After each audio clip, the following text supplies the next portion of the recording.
sharing your faith isn't like, okay, let's all sit down at the table, all have this time, because realistically in this day and age, that's not going to happen. You know, it's very hard to You may set the standard, and it may happen every once in a while, but if you feel like, oh, we failed because then you're going to be disappointed. You're not going to give up. try. It's like the Bible reading plan. Right. You're going to give up by January 3rd on that. I think a great point today is just to say you capitalize where the moment leads you and where that can happen. Be alert. You know? Be aware. Yes. Because they're all around. Yeah. And if you take advantage of those little opportunities, you're not going to sit down for these big formal things. Although I'm sure there are families that do that too.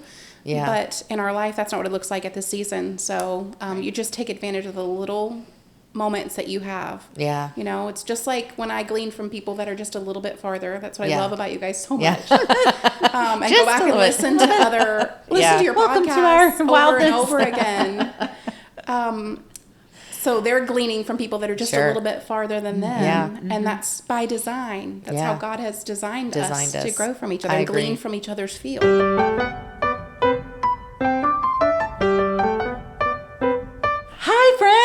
Welcome to the Well-Grounded Podcast. You are here for season 2. We are back into it with a new guest this week, and we are so excited to have y'all here with us as we cover the sisterhood of motherhood. We are so excited to share about all these different things that we're learning about this season. We are about best practices, embracing our current season of motherhood, and hoping to give you a perspective for the future. I am Diane. And I am Leigh Ann. And we are two friends sharing time together with coffee and conversations. Well Grounded is a place for grace, stories, conversations, and friendship. We're excited about this week's guest. We're going to be talking about sharing your faith with your children. And we all know that that can be a challenging, but also an encouraging time in our season of motherhood. And we're just excited about how we can talk to our guest about that today. Yes, we got a great guest. But first, it's time for our latte moment. We are going to have something fun today. Well, you know, we're in January right now, and I cannot think of a better thing to do in January than to have a s'mores. So I found a recipe for a s'mores frappe, and this is going to be online and in our notes, and it is just a very good recipe to be able to kick off or have during your winter months here. It has a few ingredients. You can make this as an iced drink, but you can also probably make it as a hot drink. So I do prefer that, but we have the iced version today. And you use coffee and cocoa powder. You do boiling water, obviously, to make the coffee. Milk, marshmallow fluff goes in the recipe, which I think is always a bonus. Chocolate syrup, lots of ice, whipped cream, graham cracker, marshmallows, and even chocolate for your garnish. So I can't imagine what better way to have your day here. And if it's a cold day or even if it's just a fun day, you can make a s'mores frappe. So that's our latte moment for today. Dessert in a glass, people. Yes, Dessert in a glass. Definitely fun. Definitely fun. I'm so excited to introduce our guest today. Our guest today is my precious friend and now Diane's friend as well. As a 2-for-1 bonus on this. Kelly McMurray is here with us. Yay! Thank you, Kelly. Welcome, friend. Thank you so much for having me. You guys are precious. Oh, goodness. We have fun recapping after Kelly has listened to an episode, and we have some fun where she's like, I liked this part. I had to think about this part a little bit. You know, sometimes we've joked about sometimes it's even the responses we've gotten from people are like, that was a hard word for me, and I had to. You stepped on my toe. Exactly. Yes. But mostly, I think you're a well-grounded fan. Absolutely, I'm a big fan. Yes. I came into work the other day, told her a story, and she was like, I said, I don't remember who told me the story. And she said, it was me. It was me. On the podcast. I said, you're right.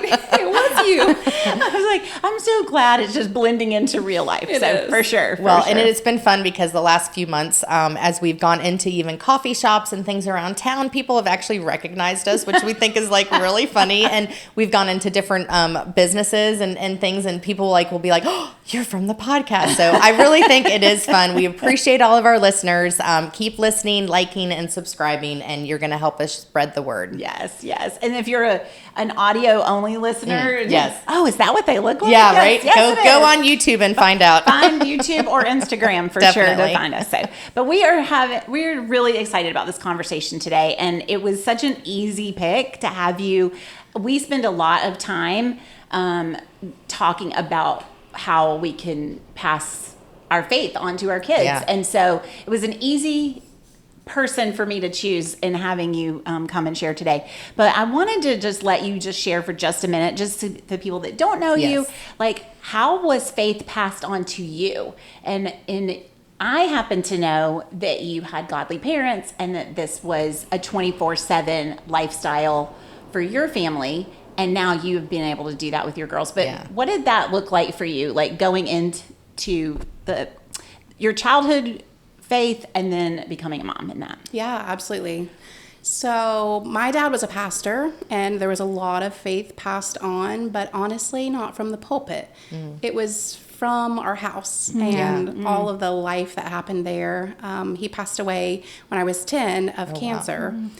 So that's a whole lot of ministry. Yeah. And I was 10 and I saw what my mother did and how she continued to serve God and how she continued to model that reckless trust in God to us. Yeah. And amazing. My brother and my sister and I, our faith is so strong because of our mom, because her faith was so strong. Yeah. And beautiful. it had to be, you know? Yeah. And that's what I have to give to my kids. It's not because now my husband is a pastor, but ministry and passing on our faith to our children isn't just for pastors. It's for every single believer. Yeah. Right. And so all of us have that same calling to pass our faith along to our children, to train them up in the way they should go. Yeah. And I agree. I have that, and I'm able to do that confidently because my mother was so amazing at it. That's really going to be, that's a great intro because the theme of this, even the whole series, but specifically today in this topic, is that faith isn't always and not for everyone, but it can be a generational blessing that we get to train up a child in the way they will go. And when they are old, they will not depart from it. And we know some people have shared, I'm still waiting to see that fruit. Yeah. But what that looks like may be different from family to family or child to child in the same family. Yeah, but definitely. It is scripture. It is truth that we lean into and hold on to. But really looking at that generational, like, things that a lot of the themes of what we're talking about are things that we learned from our moms that we want to copy and they've modeled it for us and we want to duplicate that. So tell me some things that you're currently doing. Tell us about your girls, first of all. Yes. Introduce kind of your family. Yes. Things that you do, maybe a fun hobby that you have, things like that, so we can get to know you a little more. Okay. So I'm married to Chris. He's a pastor. He's bivocational, so he also works at Disney. And then we have two girls. They are teenagers. They're in high school, Lily Ann and Caroline. And that is our hobby. We go love it. to I love dance. It. Yes. And we're coming up on competition season, so that will be our lives. Yes. So our vacations. Your hobbies are your children. Yes. They are called That's could be a tweet. If we tweeted, we don't tweet, but if we did, that would be a tweet. My hobby is my children. I love it. Yes. So that's where I am at life, in life. And what was your other question? Just introducing your family. So that's great. Yeah, like and talking about like some of the things that where you are currently, and then I want to go back a little bit to how you incorporate, because we've been using sharing your faith, but we talk about it too, and I know in conversations I've had with Kelly about this, that discipling, there are some really godly parents that love their kids and love the Lord, and they're not actively discipling their kids. They're just sort of walking in parallel, maybe, that faith is what we do, faith is what you do. But when you are really intentional about that, and, how does that look now? They're both older. Yeah. They're in high school. Like, what's going on now in that world for y'all? Okay, yeah. So a lot of ours, when they were little and we were saying the same things over and over again. God made you. God loves you. He wants to be your friend forever. We're memorizing scripture. We're making up cute little songs. That was great and necessary. This is a different season. We are still memorizing scripture. We are still making up cute little rhymes to those, but it is a lot different. Yeah. So now it is, I've made this mess, or my friend is going through this, or what do I respond to in this text message? How do I answer this friend in a godly way? Yeah. And just keeping those communication lines open with my girls as they're having those conversations with their friends, and now coming to my girls for advice, for godly counsel, for wisdom. Sure. That I know you mentioned you have teenagers, so do you have any drivers in the house? We do. We have 1.5. Yes, 1.5. So one driving and one learning. 116 and one's 15. Wow. Yeah, so that's a lot too, because that just takes a whole nother level of care and concern that you have, and especially when they leave the house and everything, it does take a lot. Building their faith and yours. Yeah. Yes. More mine than anything. It's interesting. You mentioned what you've poured into the girls, what you and Chris have poured into them. Now they are front lines doing that ministry with peers. Yeah. And that starts younger than we think. Absolutely. So one of the things that in getting the opportunity to have guests on that are in different ages and stages of motherhood and with littles, or I don't know that I knew that when they were little, like how early they were going to ask deep spiritual questions, how early they were going to be putting that into practice and having to deal with other friends and how that's going to look. Because it's not just that one-on-one me to my child. They are out in the world. They are at school. They are with peers and trying to put it into practice or advise other people. So is that something that the girls have wanted to do, or are they reluctant in it? Or I don't want to call either of them out. They're so precious and love the Lord and have such sweet things to say about them. But is that something that has come easy for them? Yes, exactly. I would say that it was a reluctant thing, because I feel like that started really elementary school and middle school, and they're thinking, I got this, even in relationships that they have with friends. And I remember my older daughter, she's getting into some more complex relationships with friends and with boys in that middle school age, and she wanted to protect, she didn't want my eyes to be on those conversations. Yeah. Oh, like texting and stuff. Until they got so messy, and then she didn't know what to do. Right. And so then she comes to me. Yeah. And I think, oh my goodness, if you had come to me at the beginning of this conversation or this relationship, there are so many things that I could have spoken into. And literally, it took so much repairing or things or say, something. Yeah. You're right. Yeah. But now I need you to help me. Yeah. Right. That's what we do. And that is what we do, right? So my younger one has seen that modeled for her. And even now, this week, my younger daughter had an opportunity to see that in a relationship that she has. And she's bottling it up. And her sister said to her, it is so much better to bring that out into the light. Oh, wow. I love that. Try to keep it in the dark. That. When you have it just in the dark and you're the only voice speaking. That's very good. I love that. Just bring it into the light. Let's just say that again, because to bring it into the light, I mean, how amazing is that your daughter can even recognize that, and how, when you're in that darkness, that is when you find the shame. You find everything can grow, like that bitterness, that all that jealousy, the things that happen, things that you don't want to happen in that darkness. Right. And so when you can bring it into the light, how good that is to just be able to even recognize that, even at their age. So that's great. And a lot of that root that we're seeing in teenage girls are voices that aren't God's voice. Yeah. They're the world's voice, their peers, their social media voices. Not that your girls are doing that, but I'm saying just in general, I think that we're addressing that, calling it what it is and saying this is a real battle that you're in, and we want you to be equipped.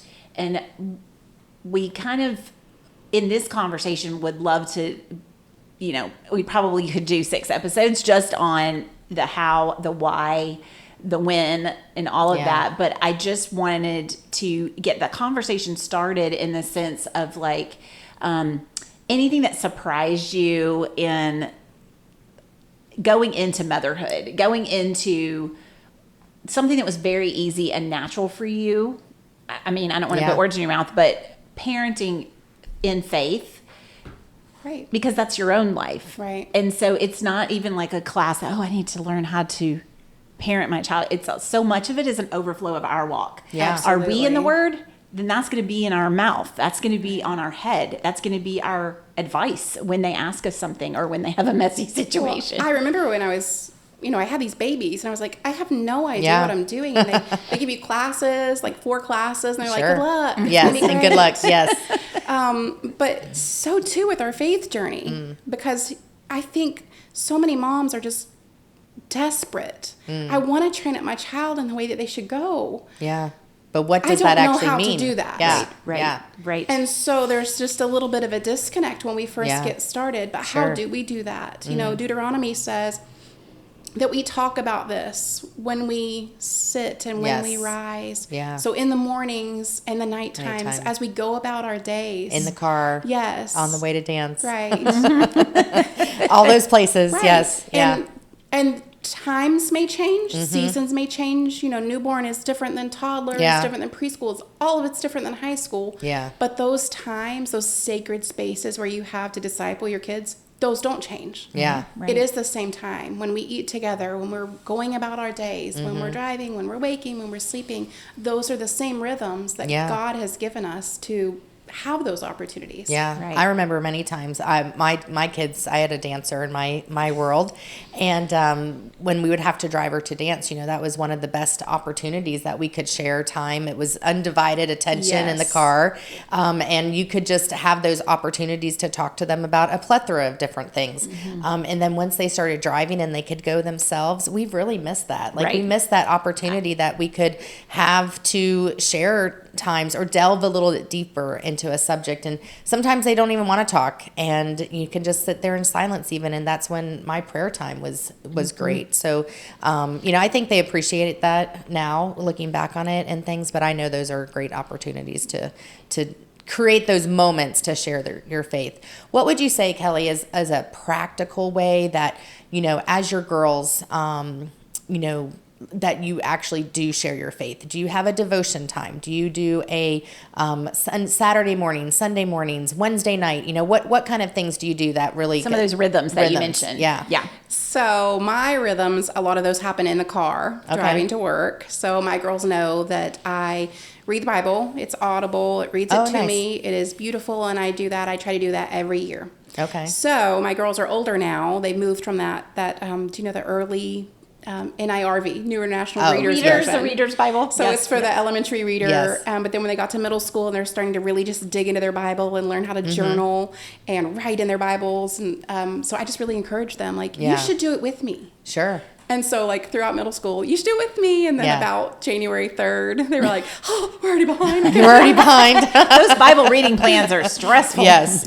So I agree. But one year I even said, because it's so important to me that they just really get into the Word and just fall in love with the Word of God, because that is so important in their lives.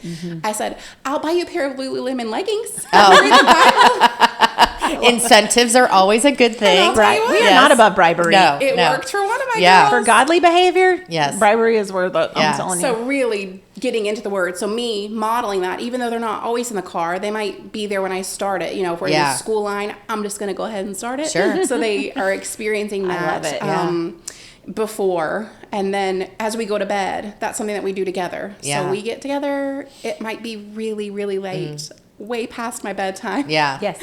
But that's when they come home, and that's when they want to talk, and that's when we yes. have an opportunity to pray together, and we get to hear about their day. And that's really, really important. We don't even get a mealtime together every a lot of day. times. Sometimes That's very true. It's a privilege to get to eat. It's everybody. the driving in the car. We drove our girls 30 minutes to dance. Oh, okay. For a season in our lives. We thought we had lost our minds. Yeah.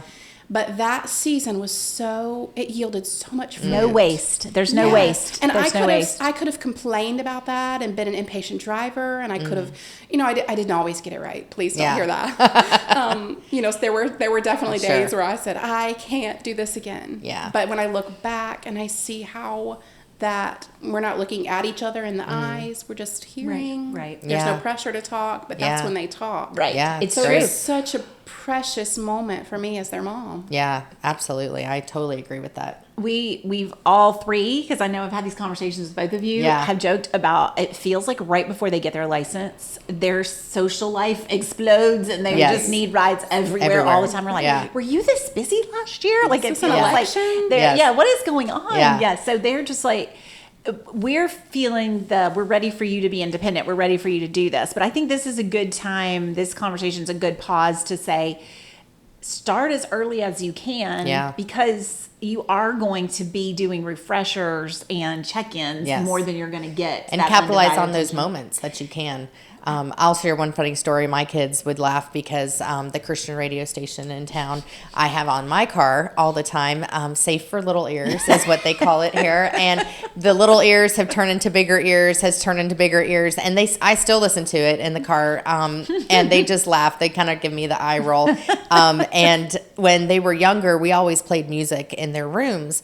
And so my son right now, who is 15, he'll have music on, and sometimes I'll change the station to the radio station, and he's just like, Mom, seriously. Like, I'm like, well, reset. When you go to sleep at night, this is the best thing that you can be listening to. And I said, it saturates your brain. And so it's just really funny, but I know how exactly what you're saying about that, taking those moments, those time to be able to share your faith. And I think that's an encouragement to our listeners, that sharing your faith isn't like, okay, let's all sit down at the table, all have this time, because realistically, in this day and age, that's not going to happen. It's very hard. You may set the standard, and it may happen every once in a while. But if you feel like, oh, we failed because we're not, then you're going to be disappointed. You're not going to give up. try. It's like the Bible reading plan. Right. You're going to give up by January 3rd on that. I think a great point today is just to say you capitalize where the moment leads you and where that can happen. Be alert. Be aware. Yes. Because they're all around. Yeah. And if you take advantage of those little opportunities, you're not going to sit down for these big formal things. Although I'm sure there are families that do that too. Yeah. But in our life, that's not what it looks like at this season. So you just take advantage of the little moments that you have. Yeah. It's just like when I glean from people that are just a little bit farther. That's what I love about you guys so much. And go back and listen to your podcasts over and over again. So they're gleaning from people that are just a little bit farther than them. Yeah. And that's by design. That's how God has designed us to grow from each other and glean from each other's fields. Yeah. And the Bible references spiritual maturity is not an age thing. It's that you're going to probably find that you may have several children. You may have 2, you may have 3, 4, whatever. And this child is just spiritually alert and just a sponge about it. And another child might be more practical in their walk. They can still build faith and they can still get stronger in that, but they're not asking like the deep theological questions about everything going on. They're just taking things a little more in stride. So also offering what you have to your child and then seeing what they need back from you and then resourcing them up, in those conversations and things. But I think that is, we wanted to highlight the teenage years. Yeah. But I don't know what I'm doing. Okay, but you are, and I just she does encourage me on the regular. I am so proud of you. I am not at all like that joke about being a little bit ahead. And half the time, all of our conversations are, you're not crazy. Yes. You're doing great. Absolutely. I am. I don't feel like I am.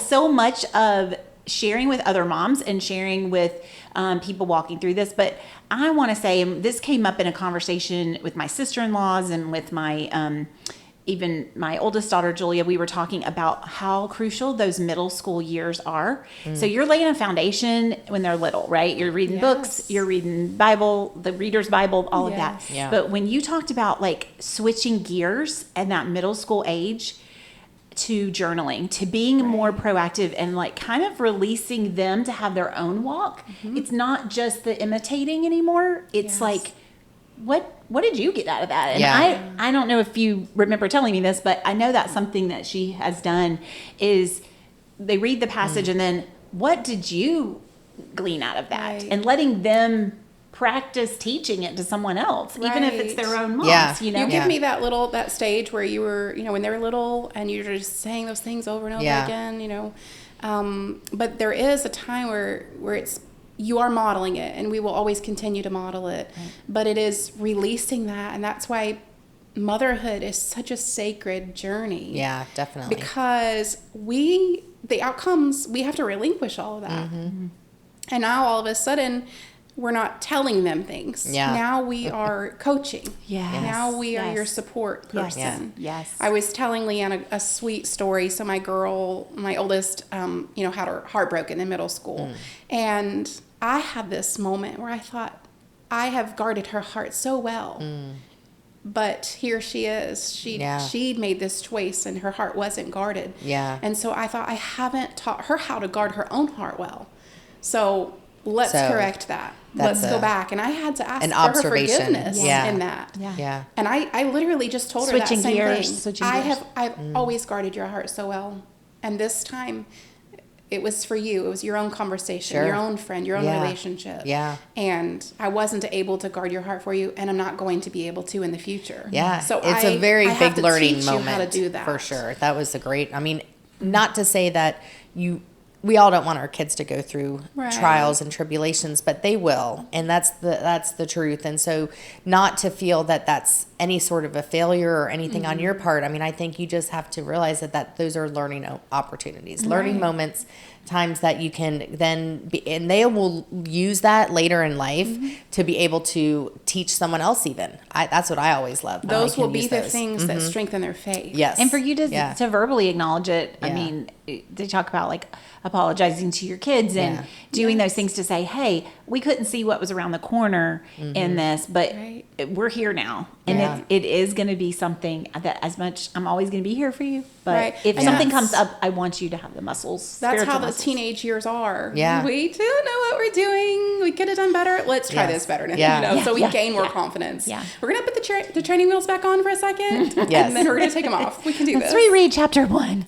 Well, we have thought so much about the whole sisterhood of motherhood, this theme that we have that we're threading through every episode this season. And we just love the fact that we're connecting with so many different moms with, ages and stages and experiences, life experiences. One of the questions that we want to ask all of our guests is, what would you tell your younger self? Like if you could tell your younger self something, what would you think, what would be good advice? What could you tell your younger self? So I'm sure other people will be in this camp too, but struggling perfectionist, before I had kids, I thought I'm going to be so good at this. And then I had one, I'm like, yes. I would definitely tell myself to take it easy. Just take it easy on her. Yeah.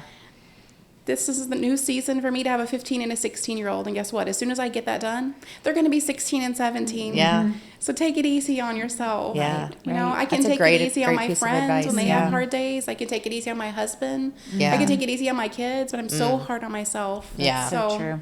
Yeah, take it easy. That's I love that. good. That's good advice. That's a good little tip We of do wisdom. give grace to others more than to ourselves. And we should extend that same grace to ourselves. Yeah. But I know I struggle with that too. I definitely would agree. So good. Do you have a verse and things that, like, as you've, anchored yourself in motherhood, is there a verse that you kind of keep to, that you always go back to, that you're always drawing that strength from? So, I would just continue to say that the Deuteronomy 6 verse. Yeah. So we're talking about when God's people didn't have written word.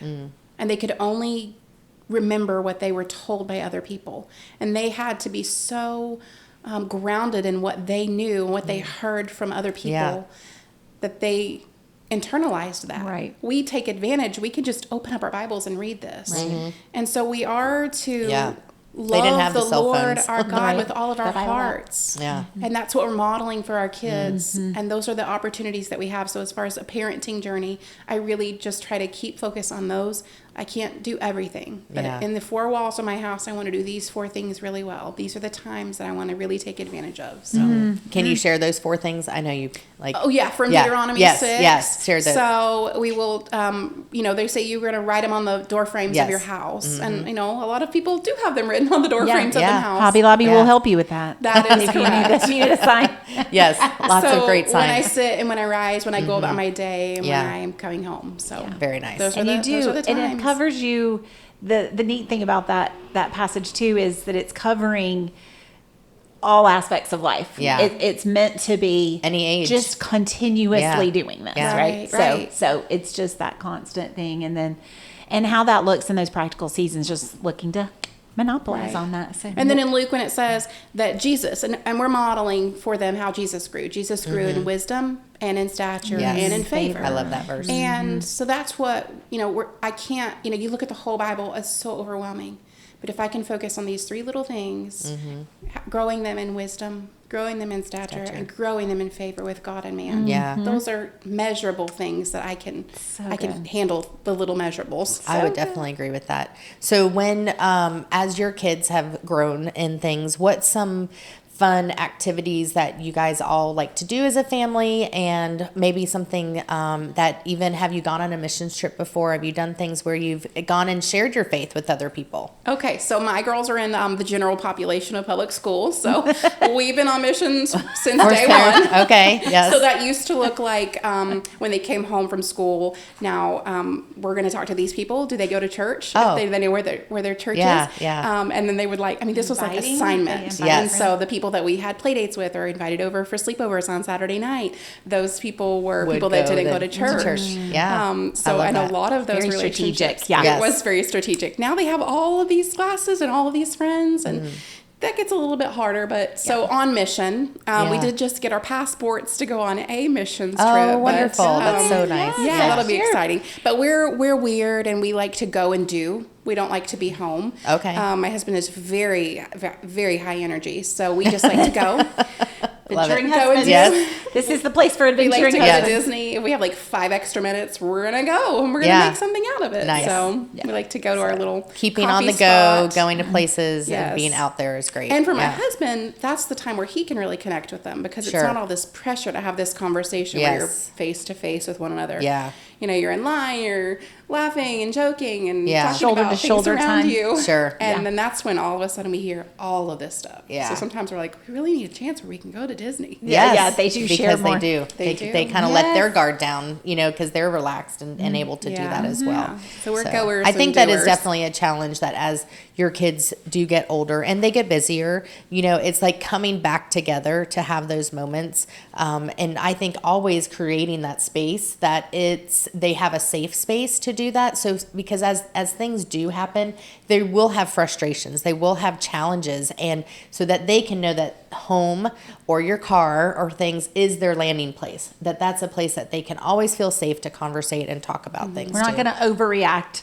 Yeah. What did you do that for? But okay, let's swim out. How can we get out of this situation? Yeah. So we could keep you for so long. Yes. We just want to make sure that we are, being respectful of your time too and everything. But we have all the great verses that you have shared with us. We're going to have in show notes. Yes. And one of the things that we're building into this series is time to dig a little deeper into the spiritual themes of this. And Love so that. we're going to take time to do that in our next episode. Yeah, so we'll have a follow-up episode, and Diane and I will dig more and share more, and anything that you think of off camera that you want to share with us, please send it to us. So we're so grateful for you, and I'm so grateful for you guys. Thank you for letting me glean from you, and even inviting me to do this, because I am so not equipped to share with any other mom. You are, and it's just a coffee and a conversation. That's going to be clear. It is the sisterhood. And I think even Leigh Ann, you've shared before, is that we do share that instant connection with moms. We share that instant connection that when you see a mom, even at the grocery store, even somewhere that we don't always, we know we have that connection, and that's what we really wanted to bring to life here with the sisterhood of motherhood. Mm-hmm. I love it. We can relate to every mom struggling in that grocery line. Been there, sister. Yes. Been there. Yes. Correct. So good. Where you're trying to block them from not reading the magazines at that stage, or begging for candy. things, asking for things, right? Remember the no candy line when Publix started that? Yes. The no candy line. So we it was didn't have that in Virginia. It was like it was just an option where you could go through and anyway. Yes. Brilliant. Okay. We need to share our verse. Oh, yes. Yes. So we have a verse that we're using for the sisterhood of motherhood, and Leigh Ann's going to share that. So Hebrews 10, 24 and 25 has really been speaking to us in this series. And we just want to kind of refocus on, let us consider how we may spur one another on toward love and good deeds. Yes. Not giving up, even with our kids. Meeting together, yes, as some are in the habit of doing, but encouraging one another, and all the more as you see the day approaching. Yes. So we're keeping our eyes on Jesus. We're focusing on that and yes, encouraging. So as we close, we always like to just leave you with some encouragement here. We want you to be refreshed, be encouraged, and stay well grounded.